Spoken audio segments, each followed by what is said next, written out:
I would like to welcome Carol Drew, who's come to talk to us tonight. Actually, Carol talked to us about her Kent visits and churches before, and this is the follow-up, and it's going to be good. Right, now I gave a talk about a year ago or so about the Romney Marsh churches. So I thought I'd carry on with that, but I've strayed a bit because I decided that the Romney Marsh churches I did in the previous talk were all the interesting ones, and we're only left with the ones that weren't so interesting.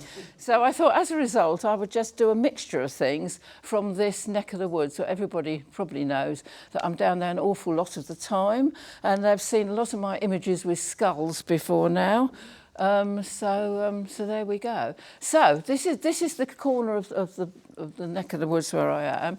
There's Hythe, where I'm starting, and I noticed when I've done this picture, I didn't do it deliberately, but I actually missed off Camberley. We've got Guildford on it, we've got Woking in the corner. I didn't go quite far enough over to get Camberley in. I know, so it's a bit of a shame, but there you go. So anyway, that's what we're talking about, down in that little corner down there by the Strait of Dover. So, and there we are, that's homing in a little bit more. It's quite interesting, it's actually called Hythe Bay. It goes from Dover down to Dungeness, and it's quite a steep curve down there, the coastline, because if you're actually in Hythe and you look out to sea, it looks as though Dungeness is on the horizon. It looks almost like it's the other side of a lake, just because of the way the coastline curves round, which is probably obvious from the map, but it was quite a surprise when I went down there that it looks like that. So anyway, we're starting off in Hythe to give you a bit of a setting. There we are, Hythe Bay, which I just described, from Dover to Dungeness. And this is actually taken in Hythe, this picture. You can see it's curving round almost like the side of a lake, which is what it does. It's quite, well, I love it down there. It's quite interesting like that. And there we are, that's what I was just saying. If you stand on the beach at Hythe and look out to sea, you actually see that, which is Dungeness. And you expect to see France, which you can do to the left, but looking straight out, you actually see the shapes of the Dungeness power station on the horizon. And this was probably, I'm not sure whether that was a sunset or a sunrise, because you get the glow in the sky for quite a long time. So that's that. And there it is again, that's on a summer's day, the sea like a mill pond, a little boat out there, and that's you can see quite clearly there the power station with the associated lands absolutely curving round in that massive curve. So there we go, we're going to walk into Hythe now, Hythe Town and St Leonard's Church. And this is one of the walkways you can go in. It's the one I tend to choose because it's quite tropical. It's got palm trees and all sorts of stuff along there. It's beautiful down there. It's a bit like, I don't know what it's like being, I suppose they have things like that in Devon, but you don't necessarily expect to see palm trees and things like that, possibly in the southeast of England. So there we are, and moving on, that just gives you a taster of Hythe High Street, which is quite old-fashioned, got lots of different shops. They close it every day between about 11 and 3 and pedestrianise that piece. And quite a few of the shops, especially at the weekends, put stalls outside, with things. And at 3 o'clock, they open up the gates and everybody has to rush their tables back in because the traffic starts coming down again. But you can see from that clock, it was 11:15, so it was absolutely fine at that moment. So carrying on. Oh yes, and there is a canal in Hythe. That's quite interesting. Not like the Basingstoke Canal that we've got here. This is the Royal Military Canal, and it was built in the 1800s to keep out Napoleon. I'm sure if he'd come all the way across the Channel, he wouldn't have actually found that he couldn't get across a bit of canal built like that. But it's got steepish banks on both sides. It had lots of workers building it, digging it all out. And it starts from quite near Folkestone, comes through Hythe, and then it ends up down at a place called Pett Level. I don't know if anybody knows where that is. We'll be going in that direction in a minute. It's down sort of Camber Sands way, and it fizzles out down there, and it just looks like a bit of a stream when it gets down to that end. But it's maintained all the way down, and in Hythe it's probably at its best, you know. It's got a nice wrought iron bridge across it and things like that. So there we are. This is further down, still in Hythe, by the bridge. You can hire a boat here. Unlike the canal here, the Basingstoke Canal, they can only have rowing boats, or you can go out on an electric boat, but you're not allowed to have anything that does anything else that might pollute the water. So the electric boat is obviously out at the moment. I have been on it. It goes about 2 miles to the west and then comes back. But it's quite good because it's a very silent boat, being electric. You go right past wildlife, ducks, you know, things like that in the shrubbery at the edges that really don't know you're going by because the boat is so quiet. And there we are, that's the edge of the boats, and that's looking up into the town, which is up the hill. That's St Leonard's Church, which is where we're actually aiming to get to for the crypt. And the ossuary of bones and skulls, which you know I am famous for in taking my photographs. So there we are again, that's looking across some of the ground, that's near the cricket pitch. And that's the cricket pavilion. On the grounds there with the church up looking over the top. It's actually quite a steep climb up there.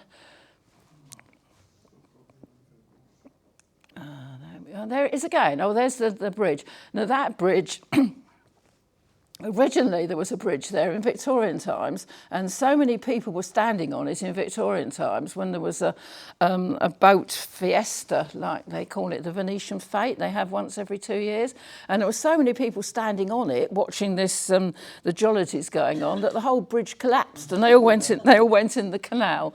So at some point since then, this more sturdy metal one was built instead. And there we are. I finally got St Leonard's Church, and I'm sorry I've chopped off one of those sparry things there, but I'm sorry about that. I tried to find one without the top chopped off, but guess what? Couldn't find one. So there we are. That's in the churchyard there.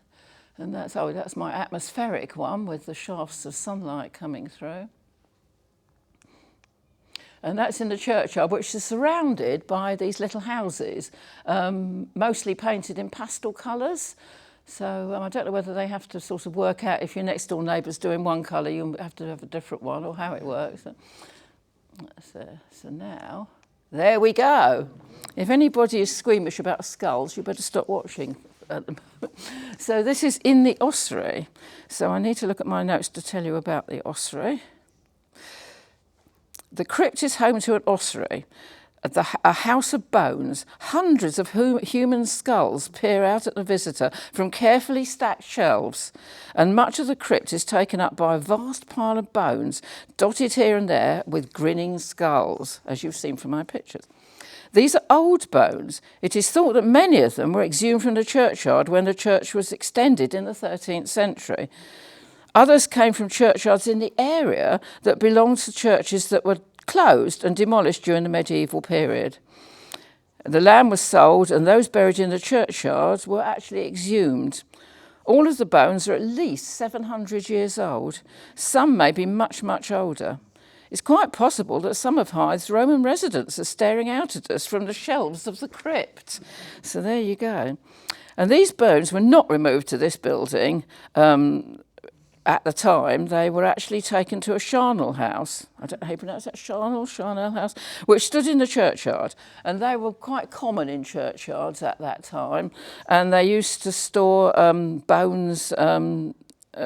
Cremation was not accepted by the church as a method of disposing of the dead in this period because it was believed that some physical remains needed to survive in order for people to be resurrected at the end of days.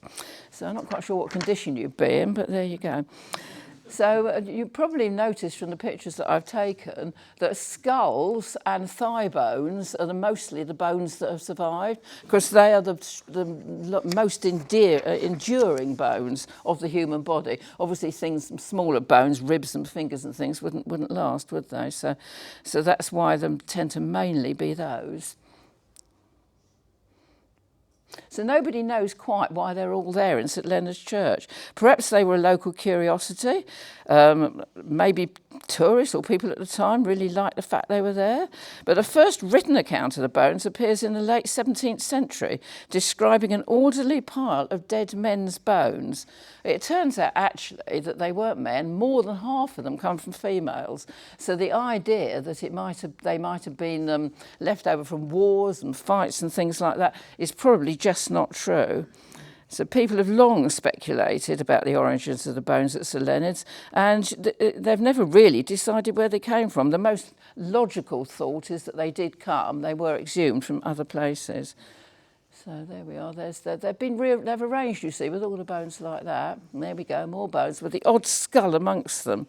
And you can go in there. It's absolutely fascinating. You have to pay something like about £1.50 to go in, and just walk about in there. It's absolutely amazing. So, but they are thought to be the bones of the ordinary residents of Hythe, and probably nothing more exciting than that. So, and almost all the bones present are from adults. Over half of them are from women. Children's bones are probably more fragile and less likely to survive. But there are a couple of children's bones of skulls in there, because there are a couple that are smaller than the rest. But I didn't actually photograph those. Silly me. So there they are, lined up on the shelf there.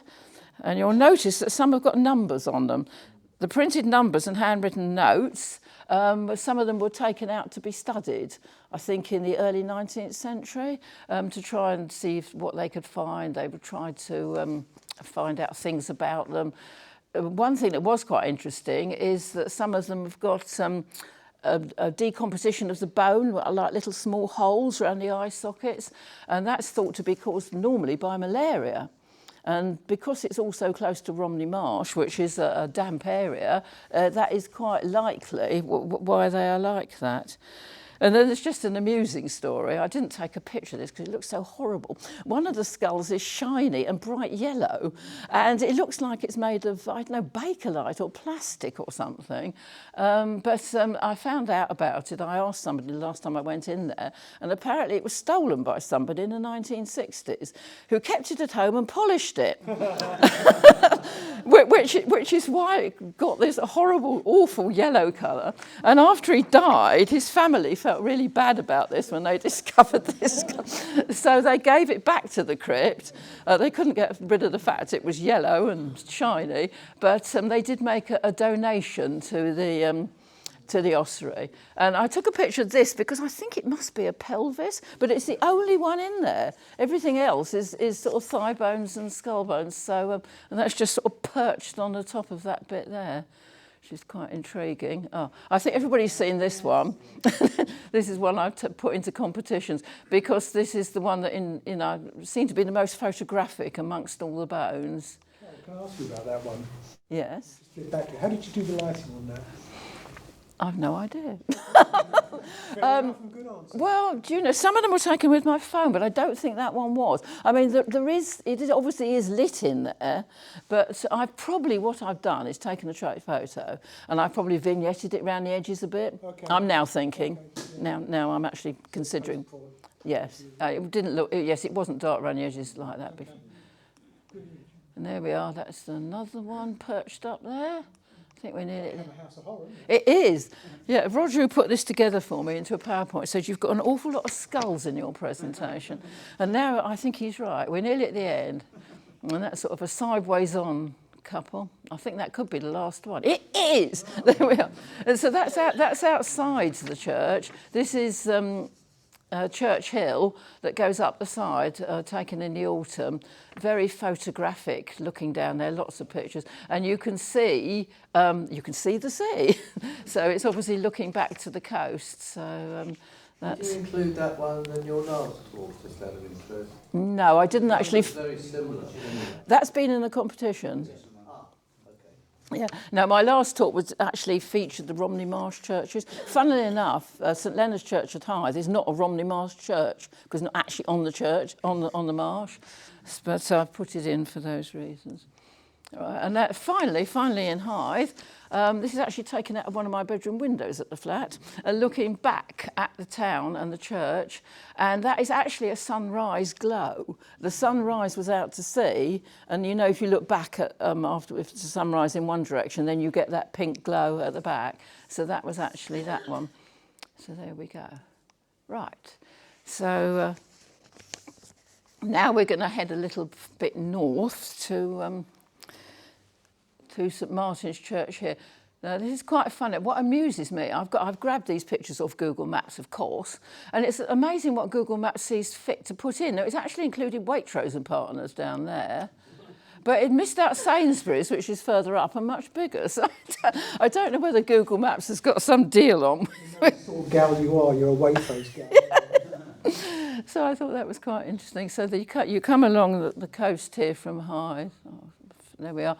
Along to Folkestone and then back up to Cheriton and St Martin's, where you will now find out why we're going there. There we are, St Martin's at Cheriton. Used to stand more or less on its own on a hill, but now it's very much built up round it, and it does have Tesco's across the road, which is a bit of a shame. There it is again. You wouldn't know it from these pictures though. Then this isn't the spring just gone, it's the spring last year when I went down there and looked at it. And it's got really nice old gravestones there, all this lichen on it and things like that. But in a minute, oh there we are, it's a close-up of that, you will find out why we're in this churchyard. Oh, not quite. We're inside now. And that's quite interesting because in my previous talk, I showed you all these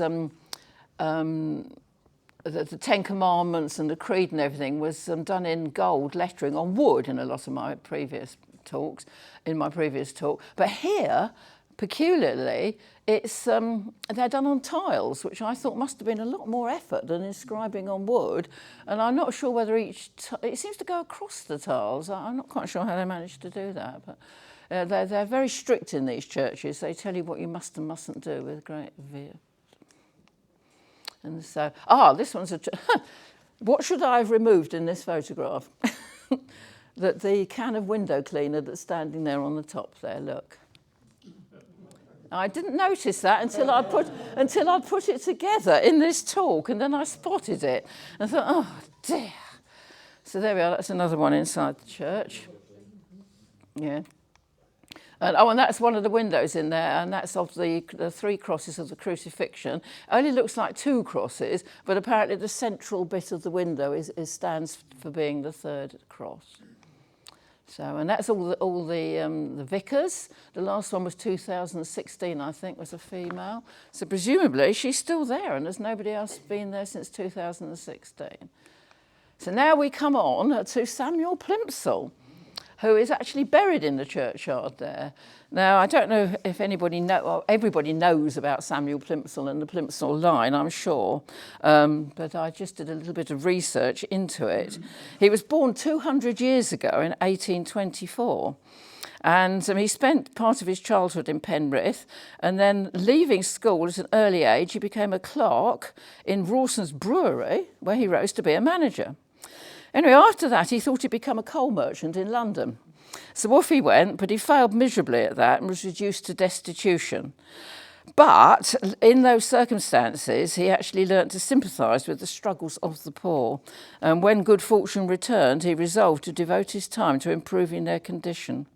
His efforts were directed especially against what were known as coffin ships, unseaworthy and overloaded vessels, often heavily insured, in which unscrupulous owners risked the lives of their crews. Yes, what they did is they didn't even want to dismantle. When ships got too old, they didn't want to break them up. That was going to be far too expensive. So they just put too many people on board, too much stuff in the hold, too many sailors on the top.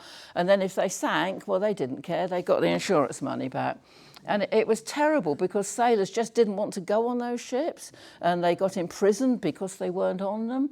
And it was said to be more dangerous or more life-threatening or to actually be a sailor at that time than a miner, which is ridiculous. Anyway, Samuel Plimsoll invented what we know as the Plimsoll line, which was actually the load line, and it was I don't understand this. There's another one there on the ship.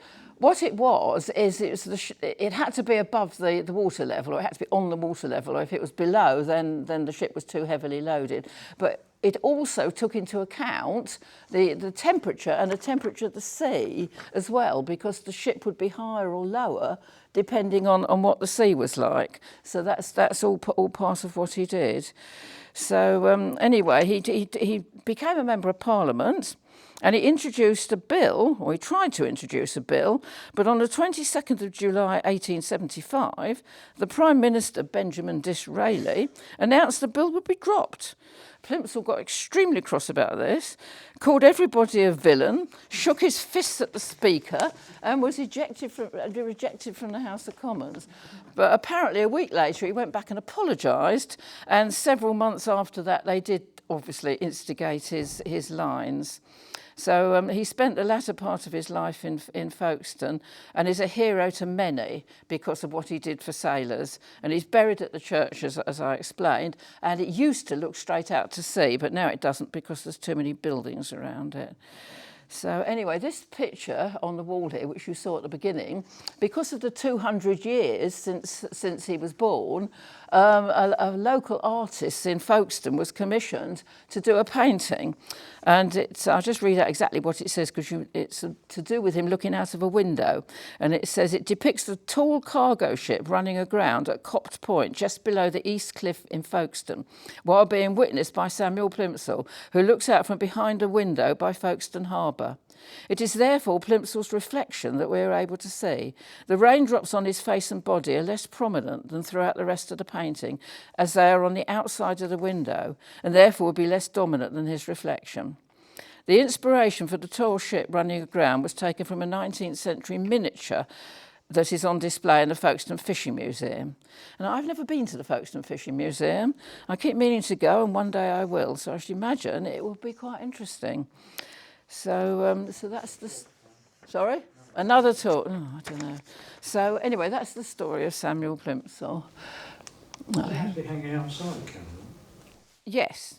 I haven't been to see it, but yeah, I think it is, because there was another picture of it being sort of unveiled by somebody, and they were standing by the door of the museum looking as if they were going in. But yeah, I really must go and have a look at it and look in the museum. So there we are, that's it, that's his gravestone there, which has the Plimsoll line on it, you will note. And there it is, slightly more of a close-up of it. Yeah. It looks a bit like an underground sign, doesn't it? It does, doesn't it? Yeah, I don't think you go very far. Yeah. So anyway, right, now we're moving on again. I hope we're doing all right for time. So this is that corner again, homing in a little bit more. And so in my last talk, we went to Old Romney, which was the church with the pink pews, if anybody remembers, and we went to Fairfield, the Thomas Becket church that everybody knows about, it's so famous. So what we're going to do is we're just going to do a photographic flick back to those two places. So there we go. There's St Clement's at Old Romney. When I was there before, it was in June a few years ago, but this time I thought I'd go in the winter, so it was an icy day. In fact, on my drive down, there was snow on the M20, all round Ashford, thick snow. I thought, I know what I'll do, is I'll go down to Old Romney, I'll go down to St Thomas Becket and take pictures in the snow. And when I got there wasn't a lot of snow at this one, admittedly, but there was... There we are. There's a bit of frost and stuff on the ground, so you can see it was very wintry. And they even had a three-legged sheep there, so that was probably worth going to see. So there we are. And it's funny about these sheep, they all stood and looked at me. I kept taking pictures looking across the marsh there, and they all sort of turned round as if to say, what is this idiot woman doing? But there you go. And so there's a whole row of them looking at them. They were very good. They posed quite well. Yeah. Oh, and there, that one's got 4 legs. You'll be pleased to know. Just stood there looking. And there, so it's a bit snowy across this joining fields. So anyway, I then drove on to Thomas Becket Church, which you will recognise this, because everybody takes a photograph of this. We had somebody, was it here, or was it the other place I go to, showing some really excellent photographs of this church. So I haven't managed that. So that's like sort of icy snow on the water that goes round, but not anywhere near as thick as the snow I drove through on the way down. Typical, isn't it? There we are. And of course I had this idea to take the sunset, but what I hadn't taken into account is the church faces over there and the church is there. And you can see the sunset reflected in the window there. It's the best I could do, really. And there it is again, sideways on. I did go in it this time, but it was a bit dark. I went in it before and took photographs. This time I went in it because some people had already got the key and gone in. But because there's no light in there, no electricity, it was getting too dark to really see too much. And that's it. I did get the sky in there, but of course that is the reflection of the sunset to the west in the east behind the church. But it was, it's not bad. It's worth doing that sometimes, I think. And so they're moving on again. Oh, we're steaming through this now. And so now we're going down to Rye Harbour and Winchelsea. And now they're really more or less off the marsh because you've got Dungeness here and this is coming along the bottom here and you're actually into Sussex, just into East Sussex at this point. And we're going to go to Rye Harbour and the Mary Stamford Lifeboat House and then Winchelsea. And then you'll all be relieved to hear that will be the end after those three places. So here we are, Rye Harbour and the Mary Stamford lifeboat disaster. Now this is a terrible story, which I don't know, well, I hadn't heard of it, but it's the worst disaster in the RNLI's history.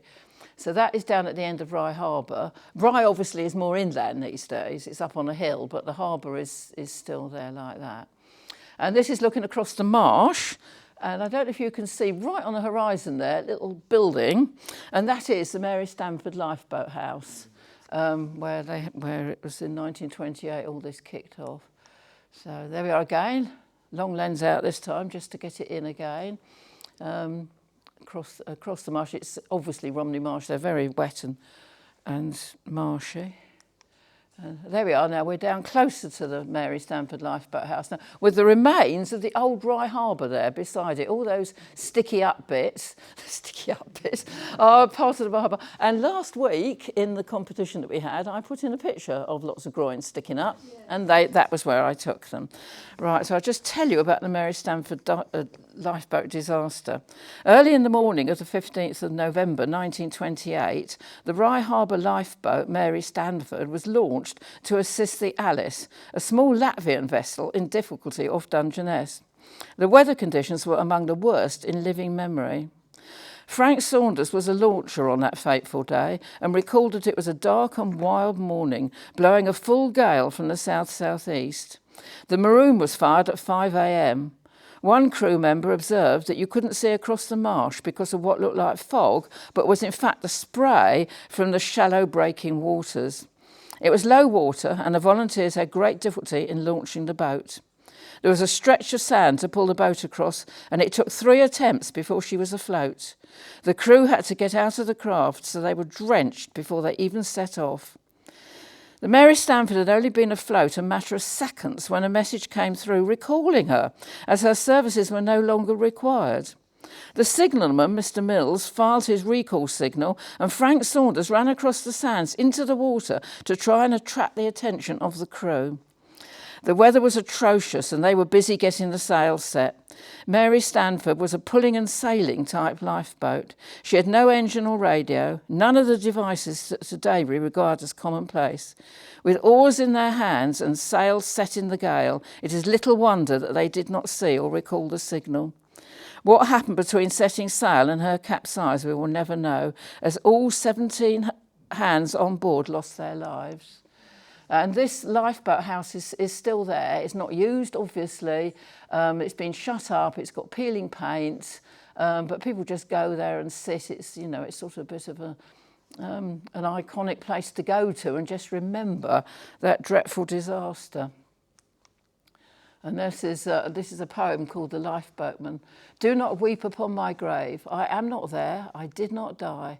I am the seagull overhead in the harbour here at Rye. The mighty ocean took me from my kin and family, and my very last hours upon this earth were in the raging angry sea. But peace and love and goodness can come from tragedy. Though these mortal chains are broken, my spirit's flying free. So when you hear me calling as I wheel across the sky, it's to say I'm watching over you. Don't weep, I did not die. And that's actually on the outside of the lifeboat house. And so these are just some...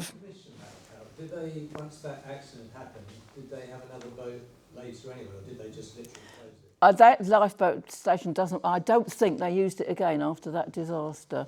I think that was the last time it was used. And this was January this year I took this picture, and it was just an ordinary, I mean, it gets quite windy down there, but you can see the sea churning up on an ordinary January afternoon. Those buildings in the background are looking across Rye Harbour, and that's Camber Sands, and that's some of the, there's some pretty good houses there that cost us a fortune. And I took it really because of the red lifebelt. So... And there's a little dog, very friendly little dog that I met. Talked to it was a female dog actually, I can't remember her name. Talked to her owner. She was running backwards and forwards. And then, this is all the remains of the original Rye Harbour when it was right down there. All these things look like sort of skeletons or bones or something. Dragon's teeth, yeah. And then, this is in that same area with the spray all going up. These are still standing there. They're sort of like petrified wood now. They've just been there for so long. And there it is again. And then the next one, that's the one I put in last week, the judge actually quite liked. There you go. That's amazing, wasn't it? So, there's the thing that I went to the museum, not the museum, they've got a visitor centre there. So that's just really saying what I read out to you just now. That's a picture of the Mary Stamboat. Look at that life. I imagine setting out in that, compared to what we have in this day and age. And I think it says on there that was the worst disaster the RNLI has ever had. And there's a memorial in the church, which we'll go to next, and also stained glass windows in Winchelsea. So, yeah. Oh, well, there you are. No, you're right then. Right, so then I went inland a little bit to the Church of the Holy Spirit at Rye Harbour, which is quite an unusual church. I couldn't get in it wasn't open. But it looks like that from that side, which, it's got a nice tower and everything. But from the other side... You'd never believe that was the back of it, would you? But you can just see the tower from the front that was at the front there, peeking up. And I need to tell you this of my Photoshop skills, because next to this seat was a bright red litter bin. And I thought, well, I can put up with a red seat, but I'm not sure I want the litter bin in there. So bits of wall and bits of bush and bits of grass, and that replaced the litter bin. So, because I didn't want it there, so I couldn't go in.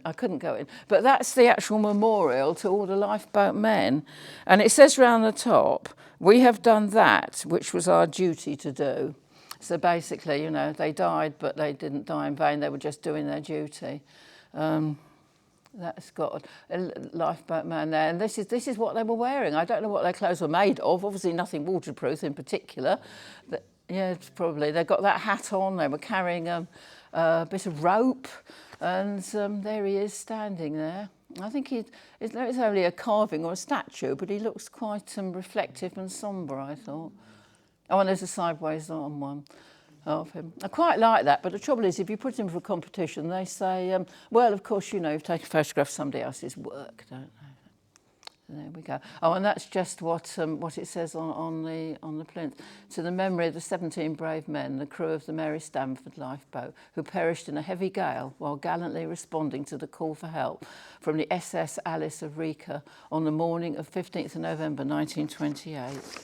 So that was that. So quite sad, but quite very interesting. Oh, and there's that's. Oh yes, so I walked round. They've all got their names engraved on the around the edge of the plinth.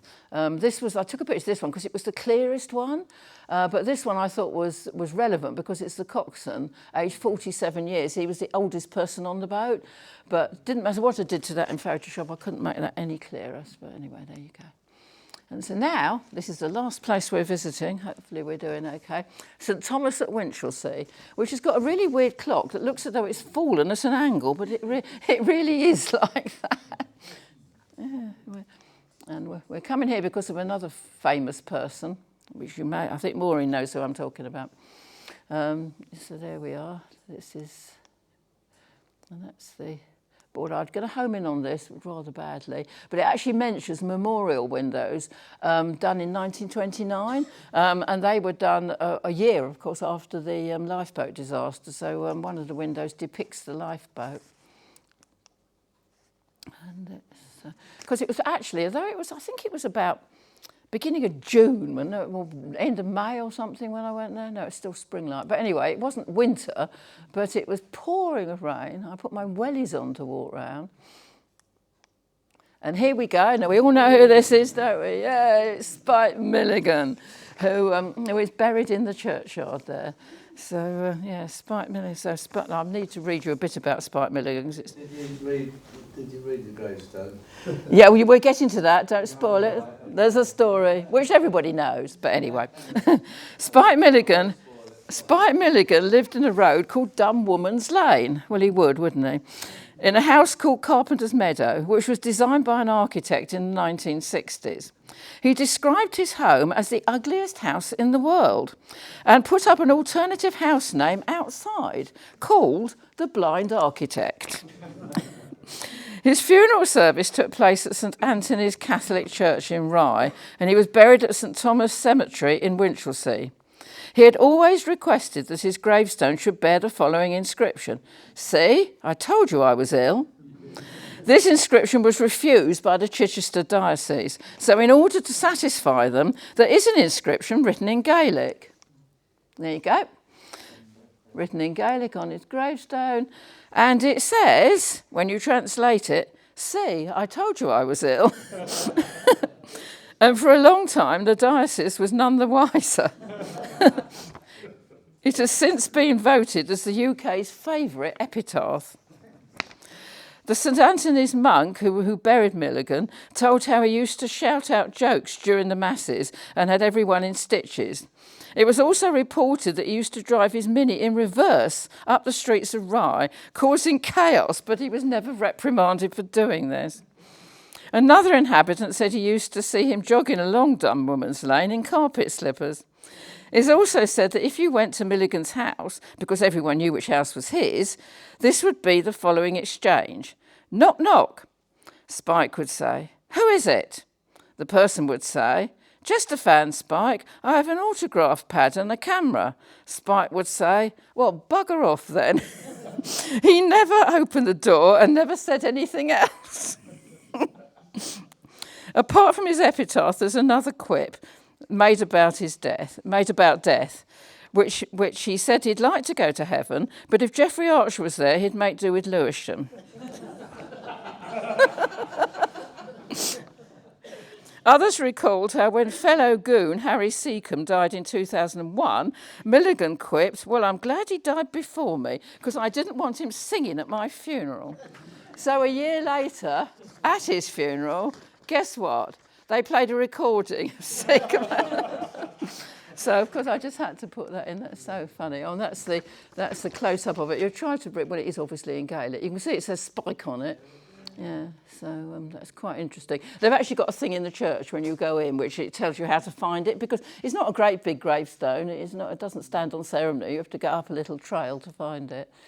And these are just some pictures in the church, really. That's as you go in, just in the porchway. I quite like that glass there.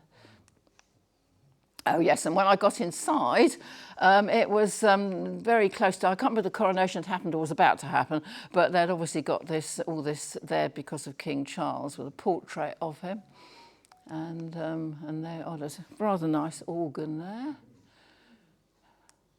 And there's the flowers to King Charles and a nice window. And now this shows you what the phone camera does, because I've managed in this photograph to keep most of the detail in the window and still get inside the church. Now, you just couldn't do that on an ordinary camera, could you? Because it would just be too difficult. And there we are. That's the window of the Mary Sanford disaster with fish and that. There's all the names around the glass somewhere there, but I couldn't get a good picture because there were people in the church. They were having like a coffee morning, and they were all sitting all over the place and sort of talking about things. And I felt very much in the way just even managing to take that picture. So if in an ideal world, I'd have taken a few more of them and got all the names, but there you are. So, and then you'll be relieved to hear that we are just about at the end. Winchelsea is a lovely, lovely town or village. I think it might even be a town. It's all walled all the way round, and it's got two entrances like that. That's how you come in. You go up this steep hill, round a hairpin bend. Only one car can get through there at a time, obviously, and then you're in the village, which is wonderful. And so that's just looking out through the arch. Again, it was raining. And there we are. That is the end. Right. So hopefully I was... There you go. Carol, thank you very much. All right. I mean, I think we knew that we were going to get some really good photographs, which we did, but I think it's all the stories that go with it. Oh, thank you.